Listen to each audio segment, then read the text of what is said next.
دلدار پاکستان کی pod cost میں شہزادی کا پیار بھرا آداب سوالات جو ہیں ارشد شریف کے قتل کے بارے، یہ اس کا دوسرا حصہ ہے۔ اور سوالات جیسے کہ آپ کو بتایا تھا، کینیا کا جو اخبار ہے دا نیشن، اس کا جو صحافی ہے جو کہ اس پورے کیس کو اب تک کور کر رہا ہے، اس نے 25 اکتوبر کو جو اپنا آرٹیکل لکھا تھا، ایک قسم سے رپورٹ سمجھ لیجئے، کیونکہ یہ لوگ انہوں نے انفارمیشن حاصل کی تھی وہاں جا کر۔ تو 25 اکتوبر 2022 میں یہ صحافی جس کا نام ہے ابوا کھیج، یہ جو پاس کا شاپنگ سینٹر تھا اس کا سین بتا رہا ہے، اور وہ جو جگہ ہے اس کا وہ باقاعدہ ایک خاص حال بتا رہا ہے۔ یہ نزدیک کا جو کاماکورو شاپنگ سینٹر ہے، اس کے اوپر ایک پراسرار سی خاموشی چھائی ہوئی تھی۔ یہ جو شاپنگ سینٹر ہے، یہ تقریباً کاجیاڈو ویسٹ جو ہے وہاں کا شاپنگ سینٹر ہے، جو کہ سب کاؤنٹی ہے۔ لگتا ہے کہ جب سے ارشد شریف کے قتل کی خبر آئی ہے تو یہ شاپنگ سینٹر جو ہے ایک عجیب سی پراسرار سی جس کو بولتے ہیں نا ایری کائنڈ آف ماحول ہے وہاں پر۔ جب دی نیشن کی ٹیم کے ساتھ وہ وہاں گیا اور اس جگہ پہنچا تو وہ گردآلود جو سڑک تھی، جو کہ مگاری نیروبی روڈ ہے، ظاہر ہے ایک کچی سڑک ہے اور بہت گردآلود ہے، وہ جنکشن پر ہے اور بالکل سنسان پڑی ہوئی تھی، اور شاید کوئی اکا دکا کار ادھر سے گزر گئی ہو۔ اور اس کے مطابق یہ جگہ جو ہے وہ مگاری جنرل سروس یونٹ جو ہے ان کا ٹریننگ سکول ہے، جو کہ تقریباً وہاں سے آدھا کلومیٹر دور ہے۔ یہ سڑک جاتی ہے اماڈم کیمپ کی طرف، جو کہ ایک قسم سے آؤٹ ڈور سپورٹس کی اور انٹرٹینمنٹ کی جگہ ہے۔ وہی جگہ ہے جس کو پچھلی پوڈ کاسٹ میں کلب کے طور پر کہا گیا تھا، جو کہ کہا گیا تھا کہ وہاں پہ انڈین اور پاکستانی جو ہیں وہ بہت مقبول ہے، ان میں وہ والی جگہ جو ہے۔ وہاں پر شوٹنگ رینج ہے جو کہ پبلک کے استعمال کے لیے کھلی ہے، یعنی خالی ممبرز کے لیے نہیں ہے۔ لوکیشن کو بیان کرتے ہوئے اس نے لکھا ہے کہ وہاں پر صرف ایک رہائش کا کمپاؤنڈ ہے، جو کہ کورا سب لوکیشن اسسٹنٹ جو ہے میتھیوس کنکورا کی ہے، اور یہ ریزیڈینشل کمپاؤنڈ کچھ ہی میٹر کے فاصلے پر اس کلب کے ہے جس کی ابھی پہلے بات کی تھی۔ تو اس رپورٹر کو اس نے بتایا کہ رات 9 بجے کے قریب 3 گن شاٹس کی وجہ سے اس کی آنکھ کھلی اور وہ پھر دوبارہ سو گیا، یہی سمجھ کر کہ جنرل سروس یونٹ جو ہے وہاں پر کوئی ٹریننگ چل رہی ہوگی اسکول میں۔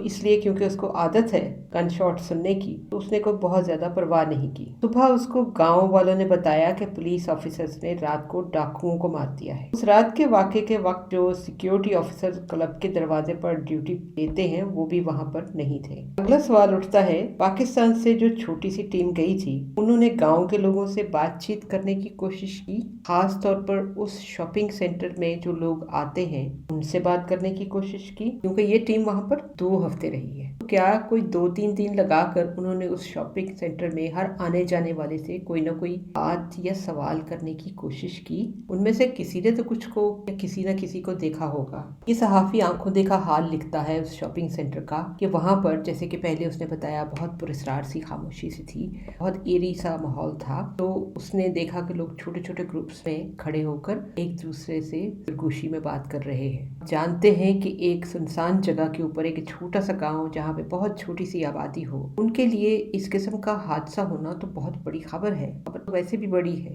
لیکن ان کے لیے اور بھی بڑی ہے۔ تو ظاہر ہے کہ آپس میں کچھ نہ کچھ تو بات کر رہے ہوں گے نا، کسی نہ کسی کے پاس کوئی نہ کوئی تو انفارمیشن ہوگی۔ البتہ اس رپورٹر نے ایک بات نوٹ کی کہ وہ ہر باہر سے آنے والے کے اوپر بہت شک سے دیکھ رہے تھے۔ جن چند لوگوں سے اس صحافی نے بات کرنے کی کوشش کی، وہ کہتا ہے کہ وہ بہت ہی مختصر سا جواب دیتے، یعنی ظاہر ہے کہ ہر کوئی ڈرا ہوا تھا اور اپنے آپ کو سیف کر رہا تھا۔ جب اس صحافی نے کوشش کی اس کلب کی مینجمنٹ ٹیم سے بات کرنے کی تو انہوں نے انٹرویو دینے سے انکار کر دیا۔ شاپنگ سینٹر میں جن لوگوں سے بات کی ان میں سے ایک نے کہا کہ یہاں پر ایشین آدمی آتے ہیں۔ ظاہر ہے جیسے کہ پہلے انہوں نے کہا کہ یہ انڈین پاکستانی میں بہت مقبول ہے، تو ان کا ایشین سے مطلب شاید انڈین پاکستانی سے ہوگا۔ نیشن کا یہ صحافی کیج جو ہے اس نے لکھا کہ ارشد شریف نے اس کمپاؤنڈ میں وہ دن گزارا، تو اس کی ٹیم نے جب کلب سے کانٹیکٹ کیا تو اس کی مینجمنٹ نے جیسے کہ پہلے بتایا انہوں نے انٹرویو دینے سے انکار کر دیا، اور مینیجر کا کہنا تھا کہ ہم زیادہ کچھ نہیں کہہ سکتے